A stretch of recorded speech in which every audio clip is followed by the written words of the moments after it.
નમસ્કાર મિત્રો, વિડીયોમાં તમારું સ્વાગત છે। જે હા મિત્રો, અત્યારે હાલના મોટા અને મહત્વના સમાચાર સામે આવી રહ્યા છે। તો મિત્રો, સમાચારમાં વાત કરીએ તો સુરેન્દ્રનગર જિલ્લામાં કાયદો અને વ્યવસ્થાની સ્થિતિ જાણે કથળી રહી હોય તેમ એક દિવસમાં હિંસાની બીજી મોટી ઘટના સામે આવી છે।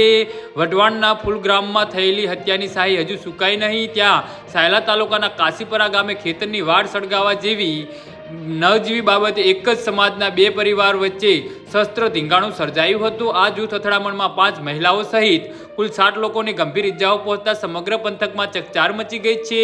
કાશીપરા ગામે ભાગવા રાખેલા એક ખેતરની વાડ 2 દિવસ પહેલા સળગાવવામાં આવી હતી। આ મુદ્દે આજે બપોરના સમયે બંને પક્ષો વચ્ચે ઉગ્ર બોલાચાલી થઈ હતી, જે જોતજોતામાં હિંસક અથડામણમાં ફેરવાઈ ગઈ હતી અને બંને જૂથોના લોકો લાકડીઓ અને ધારદાર હથિયારો સાથે સામસામે આવી ગયા હતા। ઇજાગ્રસ્તોને જણાવ્યા મુજબ ડૂમ લોકર નાટુ મેણિયા નામના શખ્સે ઘટના બાદ ફરાર થઈ ગયો છે।